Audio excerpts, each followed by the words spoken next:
Yeah, I got Chris. I think Jessica.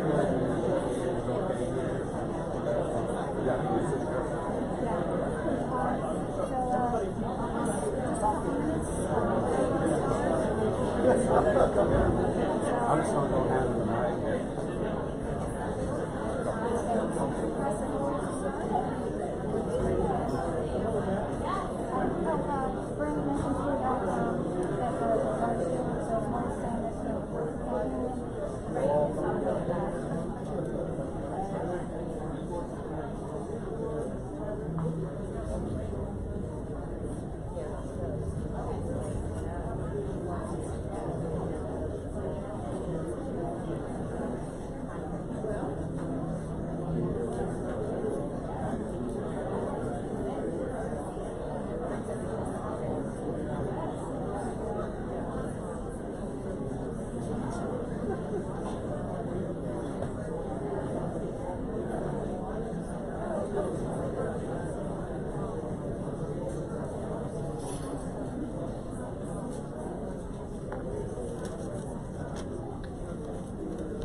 Welcome. Ooh, that's loud.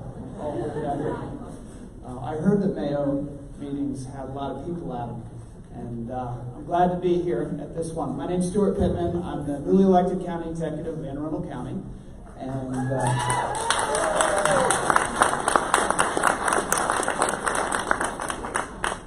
I know a lot of you voted for me in the Mayo Peninsula, but I was not supposed to come to this meeting.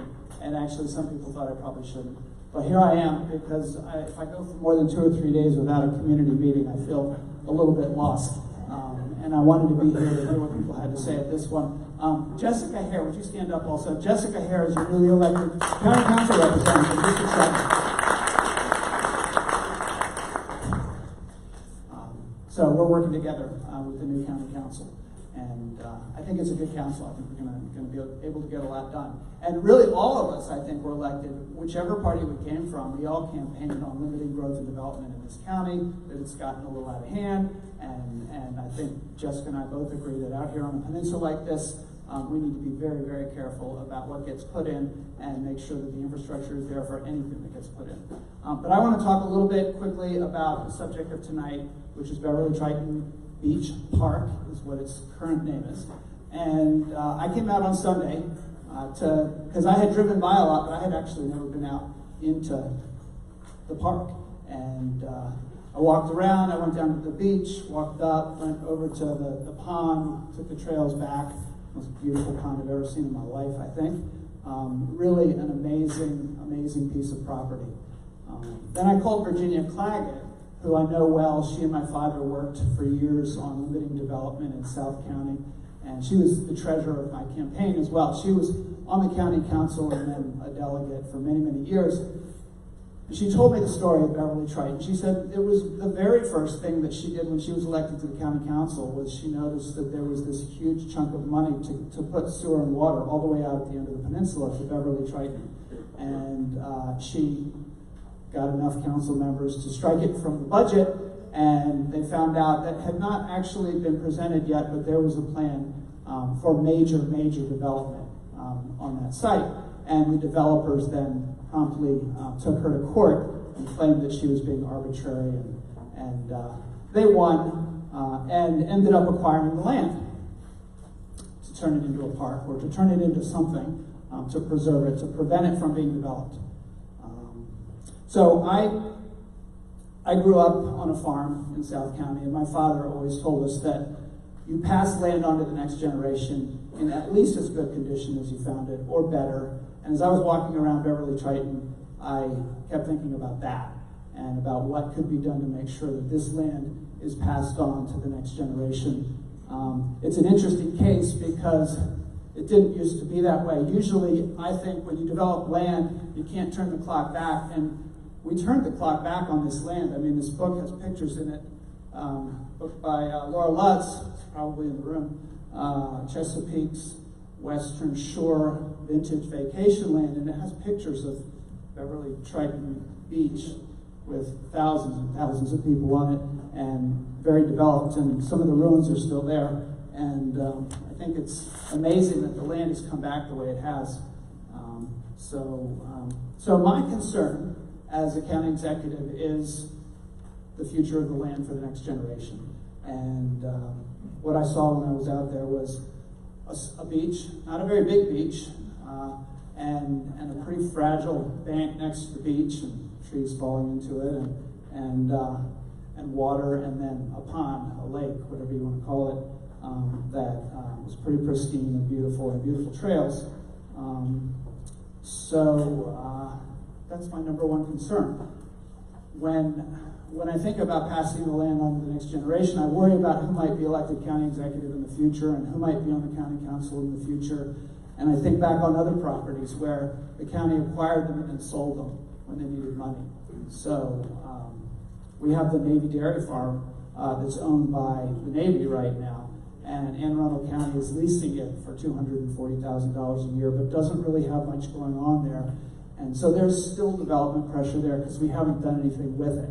So we need to figure out a plan for that piece of land to get some public access, some public use there, so that we can argue to future politicians and future communities will say, preserve the Navy Dairy Farm. And I see the same situation here at Beverly Triton, that if we did absolutely nothing and there was no public access, some politician's going to come along and say, well, it's not getting used, nobody cares about it, let's sell it to a developer and build a big old hotel out there and a bunch of houses.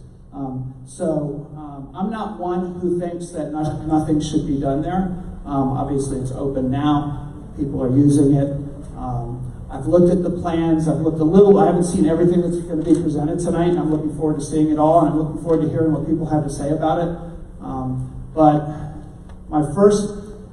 I'll only tell you a little of my current thinking, just to be open and honest. First of all, I think Beverly Triton Beach Park, I think it should be called Beverly Triton Nature Park, or something else Nature Park, because I think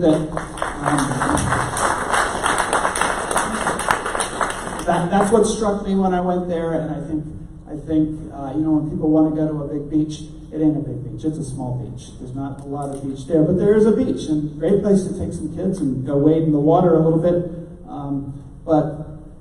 And when I looked at the plan, the other thing that I thought, if it isn't more of a nature park, and we're really encouraging people to come out there and appreciate the natural beauty of the place, that the building that I think you're going to hear about, which would include bathrooms and an office situated down by the water, in my view, and I'm not the designer and I want to hear what you guys have to say, but to me it makes a little bit more sense to put it further away from the water so that when you go there you see that, and then the first thing you see is the trailhead. Maybe you're there to walk on the trail. It's not that far still to get down to the beach from there if that's what people are there for. I think it's a great place to launch kayak. I've got a kayak at home and I'd love to come out there and launch it. I'd love to bring my little 9-year-old twin boys out there with me to play. So I think it makes sense to be able to get those kayaks down to the water. And as far as parking, I know that's very controversial about the number of spaces. And there's been 160 something was I think the first plan. Neighbors of the Mayo Peninsula has proposed 30. Something has to be done on parking. 90 I think is what we're looking at right now, 91, something like that. I would hate to have not enough parking and have people parking all over the roads. So I'm not necessarily one who thinks we need to go to 30 on the parking. Maybe 90 is the right number. I'm interested to hear what people have to say on that. But I think that people have been pretty vocal on this. I know that it's a lot less than the plan that was proposed, about 18 years ago? Ball fields out there. I know it's a bit less than the plan that was proposed recently. So I'm coming in here with an open mind. I'm interested in seeing what they come up with. This isn't the final step. There's a budget process. Money has to be provided to be able to do this and everything else. I'm a little on the cheap side, and I've looked at some of the park plans, all the capital improvement plans around the county, and I'm kind of looking at them like, this is a whole lot of money. I don't know where it's going to come from, especially 5 parks on the Mayo Peninsula. So I'm very much thinking that we need to take a pause on those other parks that aren't as far along in the process and really take a good look at them. And then the final thing that I want to say is that because it's so much about the environment on the Mayo Peninsula, we are about to have Matthew Johnston come on board. Are you here, Matthew? He lives here in the peninsula. Anyway, he's our new environmental policy director. There's never been such a position in Anne Arundel County. And I want him to get together with maybe the Chesapeake Bay Foundation or somebody and take a good hard look at Beverly Triton Nature Park and come up with an environmental plan to make sure that whatever we're doing there respects the environment there. And also to look at the other parks on the peninsula and all around the county. So we can't spend all our money at once. We don't have unlimited resources to build a lot of stuff. We'll look at this in a fiscally conservative manner and figure out where to move forward. As far as money goes, there will be a budget hearing February 27th, and where is it? At Southern High School. We're doing 7 budget hearings.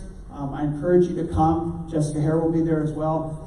It'll be to talk about priorities for the budget before we actually draft the budget that's due May 1st. So lots of opportunity to get involved. And I'm going to turn it over to Rick Anthony, our Director of Parks and Recreation and Parks, who I have been talking to a lot lately.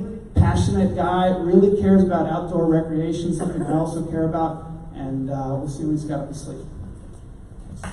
Thank you.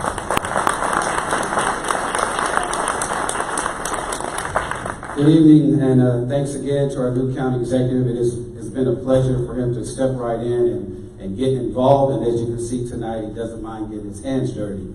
What I want to do real quick, just a couple of housekeeping items. First of all, I want to recognize all of the Mayo Committee folks that have been working with us for the past 2 years. If you mind, we just stand. I'm not going to name them all, but let's give these folks a hand. They really put a lot of time into it.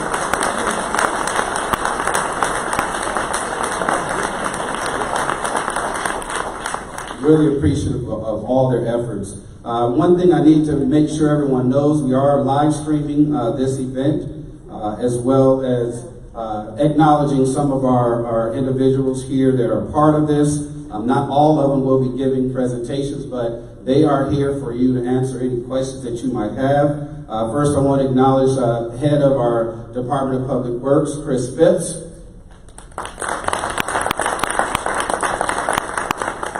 And I'm just going to run through quickly his staff, project managers, Robert Fernandez, Khadija Abdur Rahman, and Masood Gatana. Did I miss anyone there? Okay. We also have from his office, Kiana Ray, who's a PIO. Certainly want to recognize my staff here who's done a tremendous job. Don Thomas, who worked with the committee and has been the lead on this particular project. Her boss, Ken Alvin, is here, Chief of Projects, Jackie Herman. We also have a Chief of our rec supervisors who actually runs the parks. We don't have a fully park staff yet. So Jackie has stepped in, Jackie Herman. We also have Ryan Stewart and our outstanding rangers at Beverly Triton, Karen Jarbo and Victor Jones. And some of you met Karen. We are really excited. We stole her from the state, but she has been a great fit there. She's very environmentally conscious, and she has already just took initiatives with basically no budget to make some improvements with the park. So we're happy that she was able to join us. From our consultants, we have Allison DiMatteo from Bay Engineering, John Rohde, Lynette Penny from Human and Rohde, Adam Greenstein, Traffic Study, Ken Smead with Traffic Concepts, and Dan Anderson, sorry I missed you earlier, Dan, with the Bureau of Engineering for Transportation. So just quickly, I'm going to go over the agenda and I'm going to introduce the first presentation today.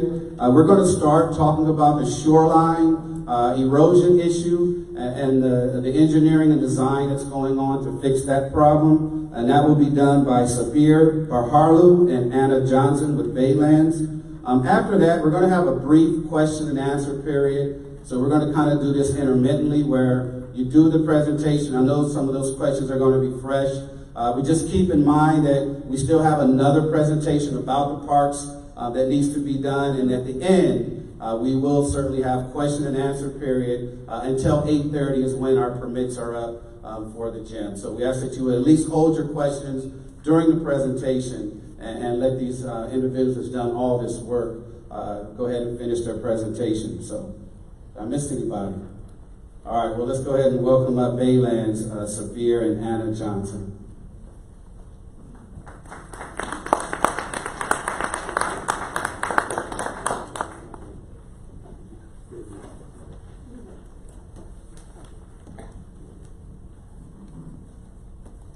Thank you. A lot of familiar faces. I'm getting to know my community pretty well.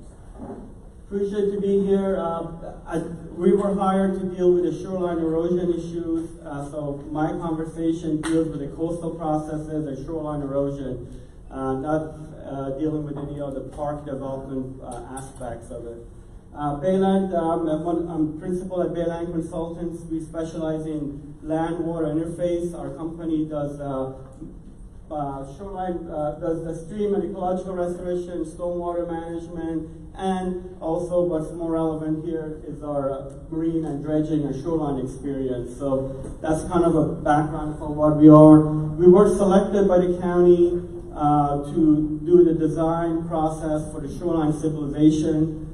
This was about a 6-month process we went through. First, we submitted our qualifications. The county selected top 5 firms. Then we had to go to a second round of qualification. We provided detailed technical approach and cost proposal. Went through that process. So we feel pretty lucky to be selected by the county to do this work for you guys. As far as our team here that's here, myself, I'm a graduate of Johns Hopkins University. I'm a professional engineer. I got licensed to practice engineering in 5 different states. I've been, again, I'm a founder of Bayland Consultants. I started it 24 years ago, and we've been in the county, working in the county for the last 24 years. We are also, myself, I have 30 years of experience doing restoration work on the Chesapeake Bay. I worked for Maryland Environmental Service before that, and I've been working on the water and doing coastal restoration for the last 30 years. My role in the project is a project manager. My role is to make sure that the project lands in the right place where everyone's happy and we'll be able to get the project executed and get the right goals and objectives accomplished. With me tonight is Anna Johnson. She's going to be our coastal engineer. She's also graduated from Louisiana State University. She has a master's degree in coastal engineering. And she's also a licensed professional engineer. Her role, she's an expert coastal modeler. She's done a lot of coastal modeling. We're happy to have her. She's done models all over the nation, internationally, and happy to have her. And she'll be doing a lot of the crunching the numbers and doing the analysis for us. The project itself, the project scope includes 3,200 linear feet of shoreline. This is not the entire park shoreline. This is the reaches that were prioritized by the county through a previous study as needing more protection than the rest of the other reaches. This includes, we were selected again, we started in January 2019. So this meeting here tonight is actually our first activity in our scope of work. So this is our kickoff meeting, and this is where we're starting our scope of work. We're looking at this as a 12-month process. So we're looking at in about 12 months from now, we'll be able to have a completed design that we can share with everyone. We talked about, we were selected through our technical approach. Our technical approach focused on retrofitting the existing stone structures. We're not so that's what we told the county. We recommended to the county the way to approach this is the breakwaters, the stone structures that are out in the water. We believe those structures needs to be modified to provide additional protection to the shoreline than what they're providing right now. We're going to also focus on protecting sensitive areas, the areas that we know are environmentally sensitive, and areas that have cultural resources, archaeological sites. So we're going to make sure that we provide adequate protection for those areas. We're going to implement living shoreline techniques. These are soft approaches, trying to limit the amount of stone, try to limit our footprint, and provide more of a living shoreline techniques there where we can, and I think we can accomplish that. And a big part of our technical approach was there was no beach replenishment as part of this approach. There was a lot of concern about the community about a big wide beach, and our approach looks at focusing on making the stone structures more robust, to provide the level of protection we need for the existing beach, and does not include beach nourishment as a major component of it. The areas we're looking at are the reaches we're talking about. Reach 1, we broke up the shoreline in multiple reaches, but reach 1, 2, 3, and 6 are the areas that we're focusing on. Reach 1 is right where the park access road is, and this area here. What's going on here is different than what's going on in reach 2, and same thing with reach 3, and then we're jumping to reach 6. So we're going to spend about 30 seconds on each one of these areas and just let you know what we saw and what we're thinking we can do to work in those areas. Reach 1 is the area up the northern part of the park where the breakwaters are, northern boundary of the park. And it's about 700 feet long, and we have about a 20 to 70 foot wide beach that's already there. And that beach is actually growing. The littoral drift with a movement of sand along the shoreline is actually bringing more sand in from the areas below it and actually feeding that. So what we've noticed that area is actually growing about a foot to 2 feet a year, and the beach is actually widening over time because of the movement of sand northward. What we want to do, I'm sorry, one more thing. So go back. Yeah. So our approach here is do nothing. Our approach for this top first 700 feet is make sure whatever we do in other parts of the park don't adversely impact this area. So the first 700 feet is fine. I think our concern is if we stop erosion from the other areas, less sand is available to feed this area, and we may have erosion in this area. So we can't just address the other areas and not do anything here. So our approach is to make sure we don't damage this area and leave it alone the best we can. We may have to move and change some of these stone structures slightly, modify them to provide more protection once the sediment supply is reduced because of we stopped in reducing the erosion in other areas. The reach 2 is probably the crux of the project. The longest reach in the project is 1,600 feet. This is the area that's unvegetated banks. We got about an 8-foot high bank. This is the area that's most susceptible to erosion. And our focus here is make sure that we retrofit these stone structures to reduce erosion behind them. We want to do that by basically reducing the effective gap between the stone structures. And doing that provides a more calmer, more protected water behind them. So if this gaps are reduced, the area behind it, we have a more protected, calmer wave energy, and then less erosion along the shoreline. We can accomplish this by 2 different ways. There's multiple ways. The 2 different ways we're looking at it is one is extending these stone breakwaters and just adding to the end of them and extending them so the gap, instead of it being 90 feet wide, it might be 60 feet wide or 45 feet wide. So narrowing the gaps allows less wave energy there and less impact of waves onto the shoreline. The other option would be to build a new set of breakwaters in front of them. Instead of extending the existing one, we would just build the new breakwaters in front of them. There's other ways we can do it. Those are two ways that I think we're going to look into and let the coastal process, let the engineering process tell us which is the best way to provide a more calmer, more protected shoreline along this area here. Again, no work will be done along the beach here. The banks will stay the way they are. So all of our work would be just working on the stone structures and working basically in the water and narrowing these gaps. The next area we're looking at protecting is this, what was Reach 3. It is a 600-foot shoreline. And basically, this area here is a choke point, and it's an area that we're concerned about. If the erosion continues, it's going to actually breach and get the small pond, breach to the small pond, and actually impact this habitat in the pond here. So our focus here is to prevent breaching of the small pond and protect the habitat and continue to provide access along the shoreline. If that pond is breached, that's going to become a tidal gut and it will be difficult to walk along the beach. So our idea here is to just protect this corner right here and make sure that that breach doesn't occur there.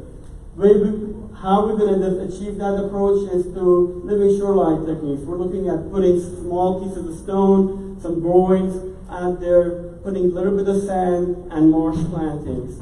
So we're looking at creating a bigger marsh now right along here to help protect that bank, protect that narrow pinch point there, putting stones, sand fill, marsh plantings, what we're looking at right in this area here. And the last part we're looking at is Reach 6. This is a relatively small area, 250 feet long area. This is the area that was most impacted by erosion. We've measured about more than 8 feet of erosion every year in this area. So that's quite a high rate of erosion. The other areas were measuring about 1 or 2 feet of erosion per year. This area was measuring about 8 feet of erosion per year. This blue line is where the shoreline was in 1994. So you see how much erosion has happened there since 1994. Again, there was a groin here that was changed, so there was some impacts as part of the original construction. But even since that, we looked at erosion since 2000, since after the breakwaters were built. And even after the breakwaters were built, there's about 8 feet of erosion a year here.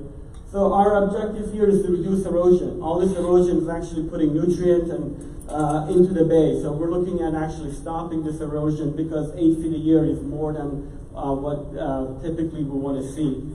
So our objective here again, in this area, the turtle drift is to the south. So all this sand that's washing here is actually moving down and moving down. So we're looking at actually stopping that a little bit, slowing it down, not stopping it, excuse me, slowing it down. And by doing that, we're looking at maybe extending this end groin a little bit bigger or making the last breakwater structure bigger. Again, creating a more protected, more calmer area behind those breakwaters. Just in that first 1 or 2 breakwaters, just this area here. And we're also looking at bringing some sand fill and filling that area a little bit and putting marsh grasses there.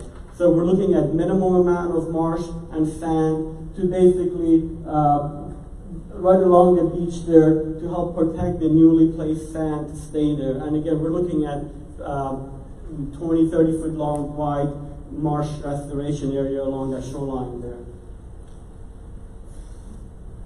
I've been here a couple of times before, and construction access is always a big deal. We can do all of this work from water. We don't have to have one piece of equipment on land, one piece of equipment on the beach, or anybody accessing it. Everything can be done by water. That's what I heard from the community. We approached our design, we prepared our approach that we can do this all by water. What makes this more efficient? What makes this efficient, and we couldn't do it before, was where the stone structures are. These structures are 250 feet, 200 and so feet out in the water. We can access them by barge. We can bring equipment in by barge, stone in, and add to this breakwaters and reduce those gaps and provide a more calmer area by just bringing equipment in by barges. And also another thing that makes this possible is no sand fill. We're not bringing sand in here to widen the beach. We're bringing a minimal amount of sand to plant some marshes in areas that are strategically needed for protection. That makes the construction access by water very feasible and cost effective for the county, that we can promote that to the county. Coastal analysis, we gotta let the math, let the science tell us what the right thing to do is. I can tell you what my crystal ball says after 30 years of doing this on the bay, but we're going to actually let the science and the modeling drive our decisions. So we're going to use the latest coastal models from the Army Corps. We're going to use a combination of numeric models, and we're going to use the empirical models. Empirical models is looking at similar beaches and seeing how the shoreline reacts to it, and numerical models is more about crunching the computers. We're going to use both. We're going to crunch the numbers in computers, see what it tells us. We're also going to look at similar sites with similar conditions and seeing how it's doing. We have a pretty good almost advantage now of watching these stone breakwaters work at this shoreline for many years now. So we know how the beach and the shoreline reacts to these breakwaters. That makes our job a lot easier to what we can do to modify them so they work better. So we feel we're going to take advantage of looking at how these breakwaters function, how the beach has responses to them over time, and then use that to help our models and calibrate our models so we can actually predict what's going to do and how it's going to do better later. So we're kind of advantage of us, and we're going to use these models and let us drive exactly what we're going to be able to do here. Our schedule, literally, this is our starting point. This is our first activity we're supposed to do, and we have till May to do a 30% design. That's when a lot of our math and a lot of our work gets done actually between now and May. At that point, we're going to have that's where we start our permitting process with state and federal permits. Again, it's a lengthy permitting process. We deal with Army Corps and MDE. There's literally 7 different state and federal agencies who have jurisdiction on review this. Includes Maryland Historical Trust. So all those agencies will get involved in reviewing our application. While that's going on, we're going to be working on our 60% design. So we have till October to finish our 60% design. 60%, what does it mean? Means we're almost there. Means that we kind of know what we want to do. We have everything defined. Our impacts are clear, and our objectives are clear, and how we're going to achieve our objectives. But then there's 100% is what we're going to develop for what we give out to the contractor to build. So at that time, we have till January of 2020. We have 12 months. It's a 12-month process. So we have a year from now. Hopefully I'm back here next year and presenting the final product to everyone with everyone's support. County was pretty adamant about making sure we included sufficient community meetings in our approach. We have after the 30%, 60%, 100%, we have community meetings where we're going to present the project, present where we are, where we're going to go, and look for inputs. And providing input starts tonight, frankly, with questions and answers.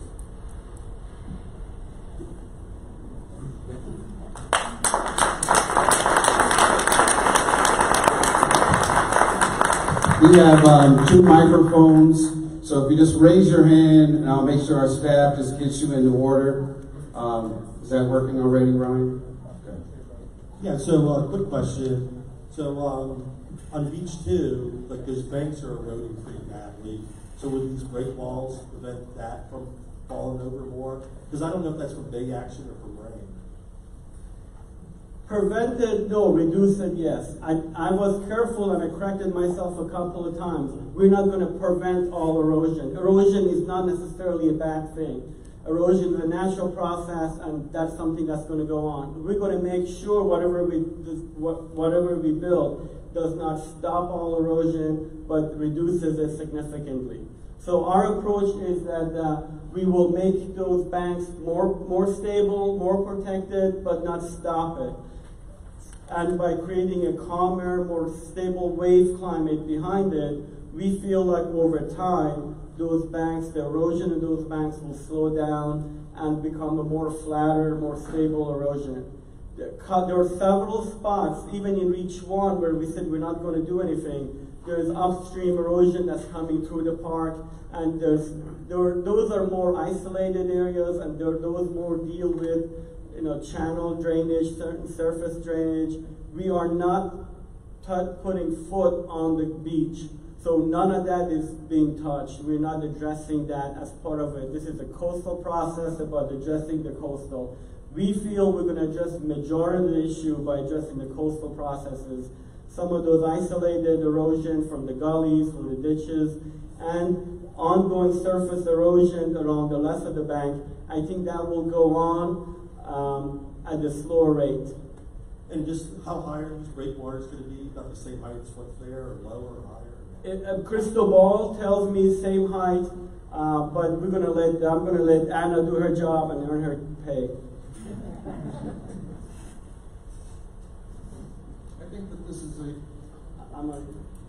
I'm not sure who's calling. Go ahead, sir. I think that your presentation tonight is far cry from where you were last year in your 3 presentations, so I commend you for that.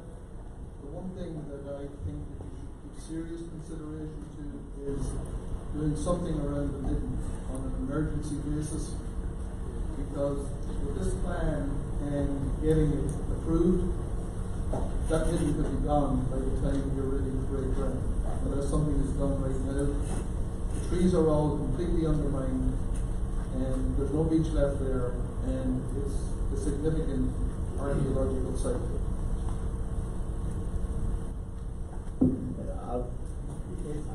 I think we can try. I think the process is a lengthy process. The presence of archaeological sites and significant sites actually slow the process down a little bit, because we need to get permits from Army Corps, MDE, American Historical Trust. So I don't know if we can speed that process up, and I don't know if anybody will permit us to walk in there tomorrow and fix it. You already have a permit to do that. There is a permit to do beach nourishment that was basically been put on hold right now. There's no intention from the county to proceed with the beach nourishment. Sure, there's some mechanism for you to bring on an emergency basis and amend that permit, do that portion of the beach. Are you trying to do that portion of the beach? I'll talk to our leaders and take that to, that's an option. County that wants to move forward with that, I think we can make it happen.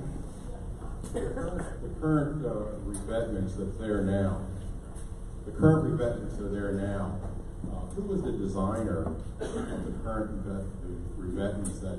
They're breakwaters, just Breakwaters. It was the firm name was Andrew Miller and Associates. I believe they've been bought out by another firm. The designer himself who designed it was Ed Falford. I worked with him for many years. Before when I was with the state, we hired him to do a lot of our work. He's since been retired. So basically what you're saying, them breakwaters has failed, or they are not actually working adequately, because them breakwaters cost millions of dollars to the county to install around the Triton Beach and all through that whole whole area or shoreline in the last several years. It's just been revetments are bringing in the sand behind them to punish the beaches for the erosion. So whoever designed that and to build these revetments, was it a failed system at this point? No, I wouldn't consider it a failed system. It's the eye of the beholder. Have they provided some protection? Yes. Was the erosion more if they weren't there? Yes. Did they provide adequate protection? Depends on what is adequate. Again, I talked about erosion as a natural process, and I know for a fact, I've reviewed the designs, their intention was to make sure this doesn't turn out to be kind of like what Mayo Beach is, where the tombolas are actually touching. It's a different process. This was more of they call it a saline solution, where it allows the shoreline to react and move, and the sand to move around the shoreline. So that's a very tough process to get it exactly right.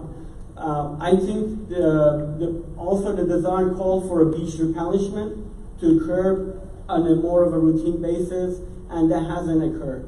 So the design depends on beach replenishment for the sand to be placed there, and then for that wave action to move the sand along the shoreline. We're going to be changing the design a little bit to say, okay, since the beach nourishment isn't happening, we're going to design things to be more protected even without the beach nourishment element in there. If there is beach nourishment, it will be more protection, but without it, is additional protection. I'm pretty comfortable saying that if the reason we know that is the areas that no work was done, and we had those growings that were out there stayed in place, those areas are eroding about 1/2 foot more a year than the areas with the breakwaters. So we already see that the areas that have breakwaters are eroding less than the area in the middle, that section in the middle of the park that wasn't breakwaters was installed. So I gotta be careful with saying it failed. I'm saying that it hasn't performed as maybe the community and the park wanted it to. But them breakwaters are really designed to bring sand behind them, but it's not designed to protect the beach. They're designed to put sand behind them, but if you don't put riprap on the beach, you're not going to create and prevent the erosion like the gentlemen behind you are saying, because of the steep slopes in the shoreline is going to continue to erode without having filter fall and the proper erosion protection behind them. That slow beach and that runoff is going to continue to dissipate the beach shoreline, and that's what's happening. That's what's happening around the whole Road River, West River, and all the shorelines that are unprotected. Okay, and that's what's happening over there on that beach shoreline, is that you're not protecting the shoreline, even though you're planting it, okay, and putting sand, it's going to dissipate over a period of time with the amount of rain and the amount of water that's coming off the hillsides. If you don't have riprap and the proper filter fall behind that, you're going to it's going to constantly fail. So you're protecting the front waters by pushing the sand behind them, and that's what the drones are designed to do. Okay, to bring the sand. I understand the question. I think what we're trying to do, and I agree with that. I think if I came up, I'm sorry? I said we're just wasting our money again. We spent millions of dollars. If I had proposed, if we came here and proposed we're going to put a rock wall along 3,000 feet of the shoreline, I think we'll have a lot of people looking at why are we spending that kind of, because you lose the beach. As soon as we put that armor stone along the shoreline, that sand in front of it is going to wash away. You're not putting the rock continually and building a wall. You're still dealing with growings like you're doing out on the front of the shoreline. You're building in stages where the water, you still have access to it, but you have to take the sensitive areas and fix them, or they're continually going to erode out the shoreline. Again, if there's a historical sites, and that's something that was brought up earlier, we can work with the county to beef up I think we said we would beef up our protection in areas of environmental concern and habitat. My concern is if we stop all erosion, and the only way you do that is armor it as if like border around Hartmere Island. We don't want to do anything like that. We're looking at more softer, more hands-off approaches than too much armoring stuff. I agree and disagree with you. All right. Again, I'd love to talk to you. We got another year of discussions ahead of us. In relation to that pond back there, you were talking about it being breached. There's a pipe there. Is that going to be maintained as a tidal pond, or filled in and making it? There's no pipe here. There's a pipe for deep pond. Right. Yes, deep pond. Right. Yeah, I'm talking about the small pond right here. Oh, okay.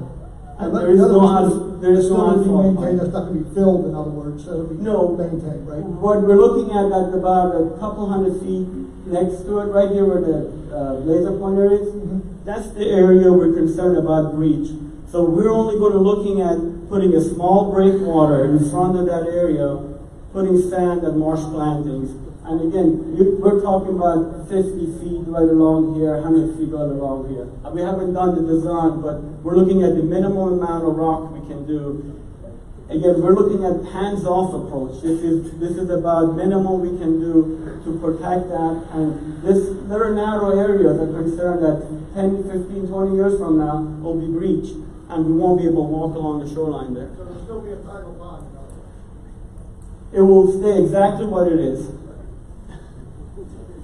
Sir, I have a question for you. What kind of considerations do you guys take into account for like hurricanes or tidal surges or any of that? Because having been down here for almost 50 years, I can't tell you the number of times that we've seen one of those extraordinary weather events that have come in and just basically wiped the beach out. And I'm concerned that if that's not taken into account now, before you do all this work, that we're going to end up with a storm surge that's just going to take out everything that you're doing. Okay, we're going to make the stone structures to last a hurricane event. So the structures we're going to put are going to be stable during hurricane events, storm events. The question goes into how much protection, what happens to the beach during a hurricane event. In order to protect the beach for a hurricane event, which is a major event, we would have to do a lot more aggressive approach. Includes bringing in 27,000 yards of sand, making it more storable. So that's not the approach we're taking based on the community input. Was that this is a natural beach, erosions, natural, hurricanes happen once in a while. So what we're doing is we're protecting the stone structures. They're going to provide additional protection.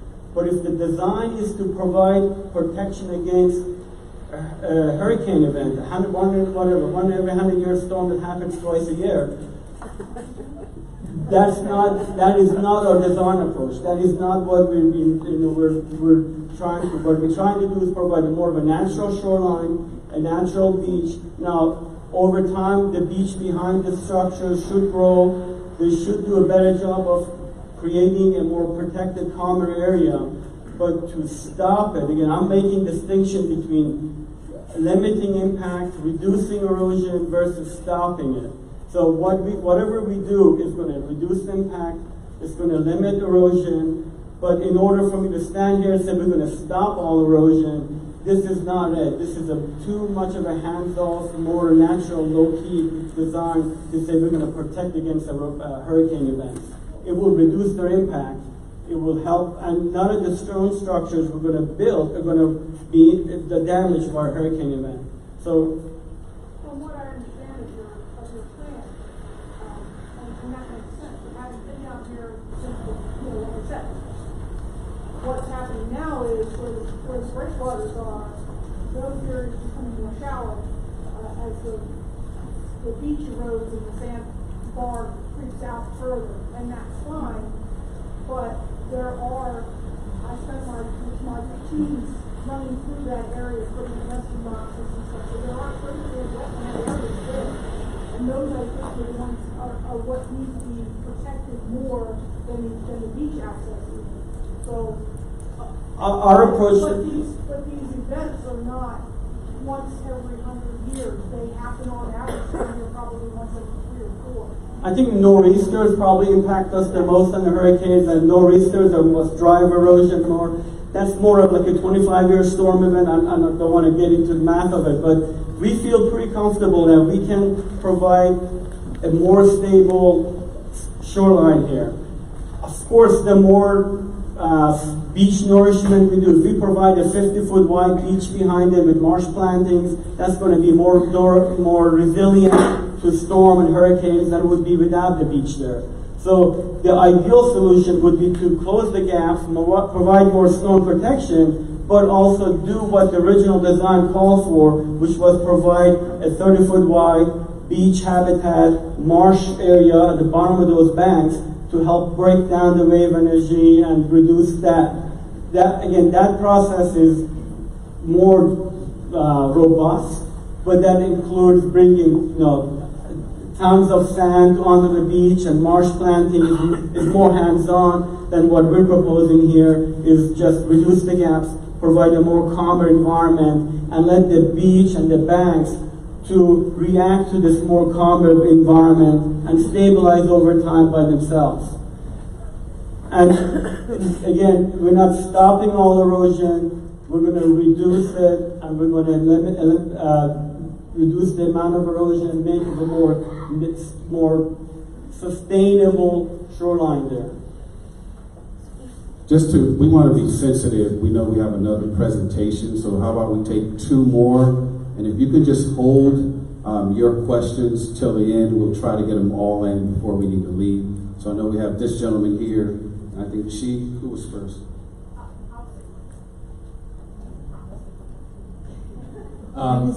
Just my question is going to be, as far as guarantees, I mean, I'm sure this is not being done by a nonprofit. So I know there's going to be a hefty price tag to all this barging and all this stuff.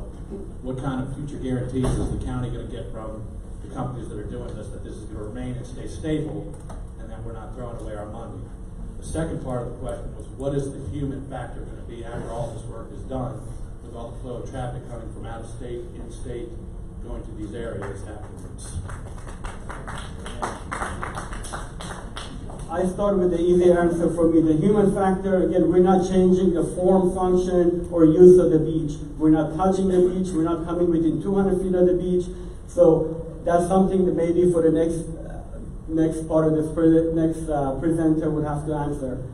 As far as the guarantee, what we're doing, the way the coastal engineering works, again, is not black and white, and we need to react to our design objectives. All my slides have design objectives. What is it we're trying to achieve? So our job is to make sure our client, the county folks, understand what we're selling. Well, what we're selling is reduced erosion. What we're selling a more stable, natural shoreline. I am not saying that we're going to stop all erosion. So I'm very clear about what we're trying to do. We're trying to provide a more natural shoreline that would have an erosion rate that would be acceptable to the community. Now, what the erosion rate is acceptable to community, that's something you and I are going to work together in the next 12 months to say how much protection is enough. I had some folks say, okay, we want to make sure that it doesn't erode, and then there's other folks that are saying, well, erosion is a natural process. The level of protection needed is something that we all have to come up with an agreed amount. When I work with homeowners, okay, what are you protecting? How much money are you willing to spend? Of course, the more we spend up front, the more we can guarantee more protection. And it's an iterative process between us and the owners and the clients, and you're all our clients, as to how much protection we want on the park and what are we willing. Is the county willing? Right now, erosion is about 2 feet a year. Is half a foot a year good? Is a tenth a year good? Those are the issues that we would have to go through and say, okay, how much money we have, how much protection do we need? Do you want to, bring the idea of sand back in here and add more, marsh grasses and sand dunes and bring that back up into the idea? Those are the things that we're open to work with the community, come up with the right level. What we sold the county was we can provide a shoreline that's more stable, more protected than what you have, without impacting the shoreline, without impacting the beach, without having trucks in the communities, and that's what we're going to do. There are no guarantees. You're shaking your head. We're not guaranteeing anything that we're going to guarantee. We're going to get the results that we agree on together. Last question. First, I just want to second the gentleman in the back about Reach 2. Just the concern about some of those, there's some really mature trees that are just half hanging. Huge trees. So I just want to second my concern about that. And then my second question is about Reach 3. Are you guys going to be putting stuff in? I don't know what it is about that park. That's my favorite part of the beach. We're only going to be We're going to put the. It's I would imagine it will be an arm. Think of it as an arm of stone protecting about from here to here. Well, let me make sure my hand's not shaking. So is it going to affect It's right here. The shape of the beach, the feel of the beach, the way it's fine if it's good for the beach, but I love it like it is, but. And I think in 10 years from now, you won't be able to cross that. 15 years from now, the way the erosion is about a foot and a half in that spot every year. In 20 years, you won't be able to cross that beach. So what we're trying to do is make sure that connectivity doesn't wash away, that breach doesn't happen. We're going to do as little as we can out in the water, about 20, 30, 50 feet out in the water. We'll let the design tell us, but we're looking at putting a stone out in the water, putting some sand behind it, and plant marsh grasses. Would you mind explaining where that's going to be then? I'll let the design let us know, but if I have to guess, it will go from somewhere around here to about here. Enough to protect this corner right here where it's eroded. If you go out and you walk, you'll see this is the narrowest area. So we're looking at starting here and going to somewhere about here. Again, Regarding the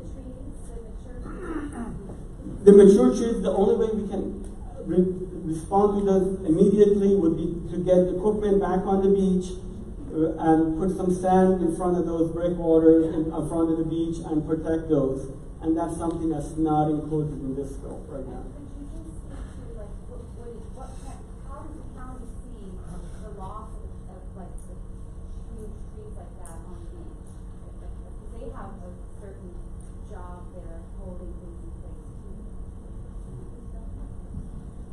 Again, I've been told our whole approach has been erosion is a natural process. We're going to slow it down. We're not going to stop all erosion. And if there's particular areas of concern, we should get together and talk about getting on the beach to protect those particular areas. That's different than our current approach of staying out in the water. So it's a decision the community has to make. Okay, are we okay with getting bulldozers on that beach again and putting rock on that beach or putting more sand on that beach? Again, we're reacting to and have developed our proposal based on the previous comments from the community that we don't want equipment on that beach. Now, if there are particular areas that we're concerned about and we want to work together to stabilize those special areas, I think that's something the county can direct us, and we're happy to do that. Obviously, we're not going to cover every single question, but you can email us. We'll be happy to respond. Don Thomas is up here, and Ken Albin also.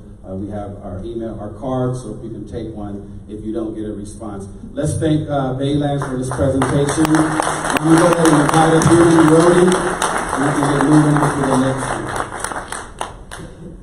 That's a really tough act to follow, so bear with me. If everybody can hear me in the back, I'd like to try to do it without the microphone. Okay. My apologies then. We'll see if I can juggle things here. So it's not the pointer as well, which disappeared. Okay. So since it's been at least more than a year since the master plan was completed, we thought that it would be very beneficial if we took a very quick spin through the main features in the master plan, just to bring everybody up to speed. So when I go through the rest of the slides, and you've all been looking at the boards over there, so that you'll understand where we're headed from, where we came from, essentially. So the main parts of this are the realignment of Carvel Lane. That was a very important part of the master plan process for safety. Again, quickly, we have the one-way turnaround for when the park is closed or when there's, the parking lot is full. Then we have a gated entrance and the gatehouse, and then the main parking area. Just to clarify, 96 total parking spaces were in the master plan. The majority, of course, all of them up here, with a few accessible spaces down towards the beach access areas.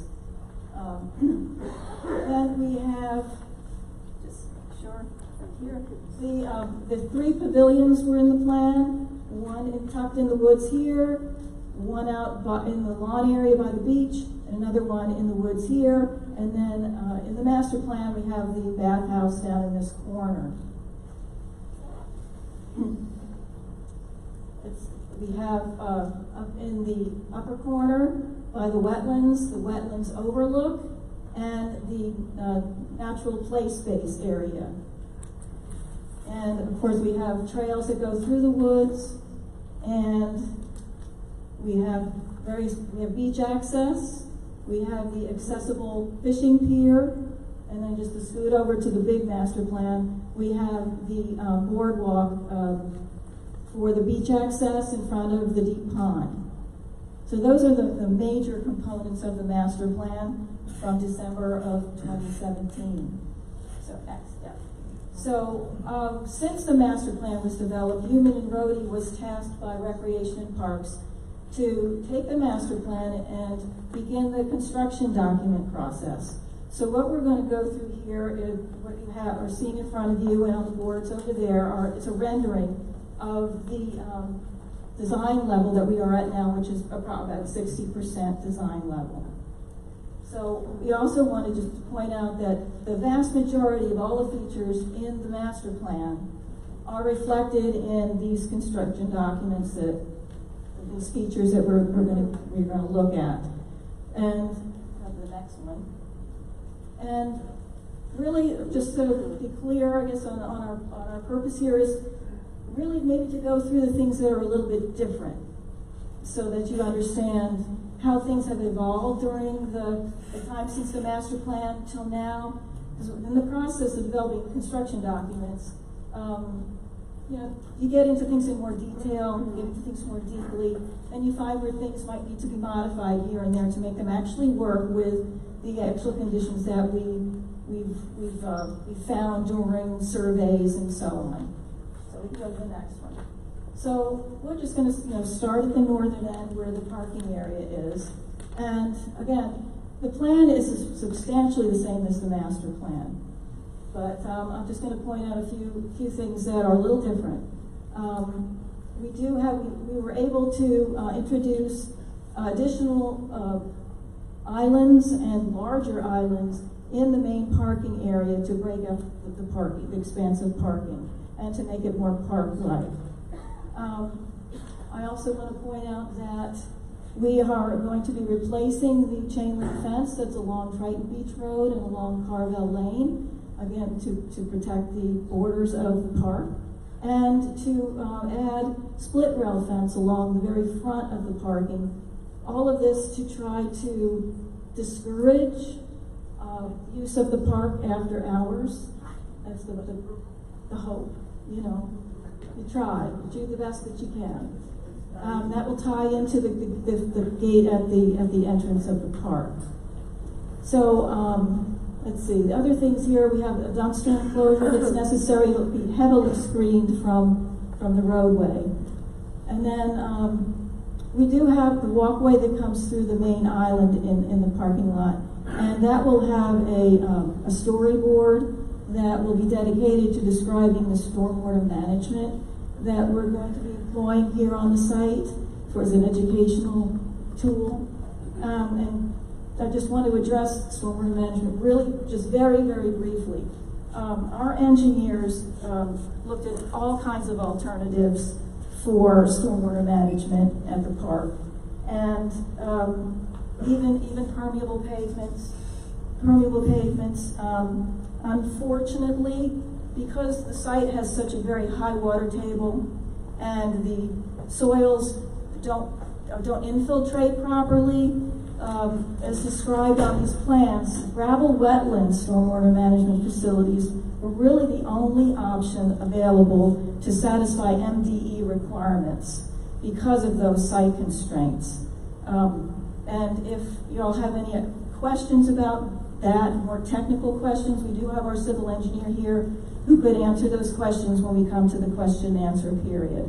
But we did go through all of the processes and analysis to find alternatives, and this system is the only thing that will work because of the site conditions.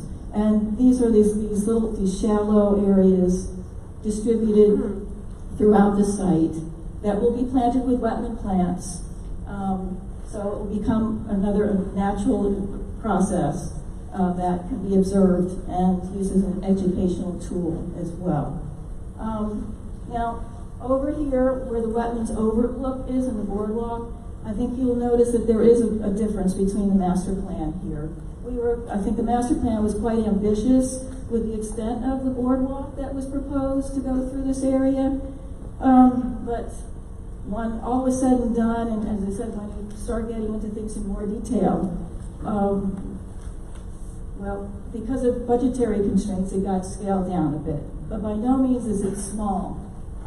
It will still be very, very adequate for an outdoor classroom setting. It's about 600 square feet, about 40 feet long and 15 feet wide. Then we'll have benches, and there will be a storyboard here to describe and explain the wetlands environment that you'll be observing from the overlook. And I want to also point out that we had surveyed this area for where the existing trees are located, because it was, again, very important to us as we were preparing construction documents to make sure that we were putting the smallest footprint that we could in the woods and in this environment. So you can see why there's a strange little zigzag perhaps in the boardwalk that leads to the overlook. That is because we are threading ourselves through in between the existing trees. So we will minimize our impact in this area. Similarly, we had all the trees in the natural playground area surveyed, so that we can tuck the facilities in and amongst the trees with minimal disturbance. Now, I just want to point out that we are in the very, very beginning design stages for the play area, but the intention is to provide a nature-themed accessible playground that will have a permeable safety surfacing, again, to allow percolation and water to return to the natural system. And then surrounding the playground, if you will, would be a natural play area, let's say a learning and play environment that will be in and amongst all of the existing trees that surround the playground. So that is where other groups or organizations would work with Rec and Parks to design and build a natural sort of play area, whether it's like little amphitheaters or logs in the mulch, what have you. But there are other examples, I believe, throughout in the county like that. And this is the area, by no means specifically defined by these lines, but that's the idea, the concept, that it would surround the accessible playground so that everyone can enjoy playing in the woods. Let's see, I think we're good to go. So let me just see what else I want to say here.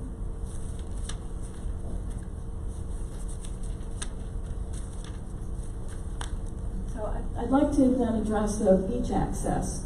So we all met with the county's ADA coordinator and with the kiteboarding groups to discuss how we needed to and wanted to access the beach for accessibility purposes and for recreational purposes.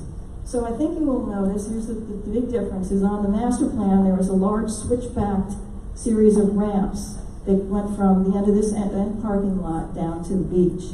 Now, in conversation with the ADA coordinator, because we are providing ADA compliant beach access at the end of the accessible trail, we did not need to have that big ramp system, which would put a big footprint on the slope here. Furthermore, the kiteboarding folks told us that really they didn't need the ramps at all. All they needed was a way to get down from the top of the bank to the bottom of the bank to the beach. And their preference was for a rather textured concrete ramp, and it will just follow the contour of the slope down. That's all that they needed. They don't need a pathway or anything. What they'll do is they'll unfurl their sails in the big lawn and then just go down the ramp to the beach. Now this can be used by kayakers, as can the other access points down here. So it's the large ramps are a great budget savings and will again reduce the impacts to the beach shoreline.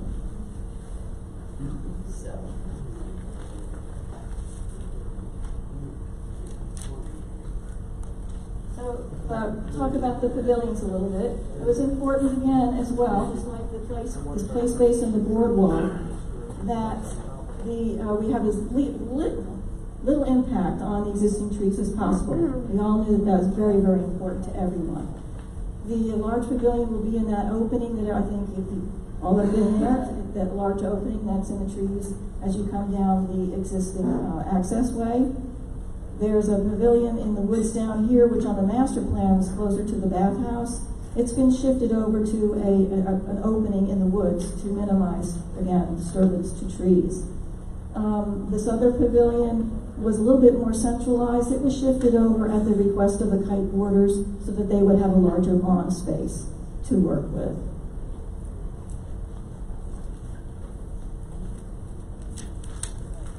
And just an additional feature than what's on the master plan is a storyboard out here overlooking the beach that will discuss the wildlife in the Chesapeake Bay. And the Rangers is developing that storyboard, and it's shaping up very nicely. I think you'll all be impressed by that. And one other small feature is that there's a bulletin board of this area before one of the trails goes off into the woods by the larger pavilion, and it will be relocated in the same vicinity so that feature is still usable by the park people. So we're going to go now talk about the bathhouse, which is, as you can see, the same location as on the master plan. So we're just going to talk about it in that particular, in that context from the master plan. So the bathhouse has been designed and sized to be in compliance with the county's plumbing code. So the plumbing code determines how many, toilets and sinks and so on that you need based on what would be the peak attendance at the park at any time. So that's what the size is based on. So we have a women's room with 4 toilets, a men's room with 2 toilets, 2 urinals. Both areas have a shower and a dressing room. And then there is also a family room with a toilet, a shower, and a sink and so on. Let me just make sure I get the right number. The square footage is about 1,300 square feet. It's about, at this time, again, preliminary design, is about 24 feet this way and 52 feet that way. We also have an office on the corner, and the design intent for the office being in this location is that it has windows on all 3 sides, so the ranger will have a very wide-angle view of people who are using the park, coming down, using the open space, and also the beach. So that was an important design feature for observation and security. So the design also includes a concrete porch with a roof overhang, an outside drinking fountain, and a foot shower, and it's surrounded by a deck. These are preliminary conceptual architectural elevations. Our architect was trying to introduce some interest and something different so that the building wouldn't be too plain. So he has some interesting and unusual roof angles. What this elevation is the front as you would be coming in. This elevation is what you might call the back side. And you can see here with this tall roof angle that he was able to provide clear story windows which provide natural lighting and improved circulation, air circulation. So again, these are the other 2 views. This is the, let's see, this elevation is looking this way.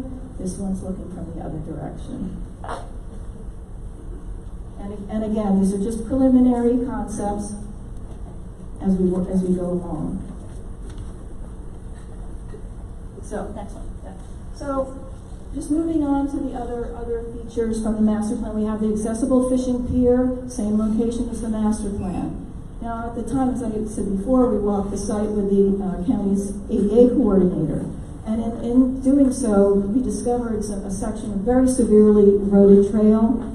And since this will be actually the accessible route to the accessible fishing pier, we are including trail repairs to this section of the trail, so that it will be in compliance with the ADA coordinators' requirements and provide, as I said, an accessible route from the main roadway out to the accessible fishing pier.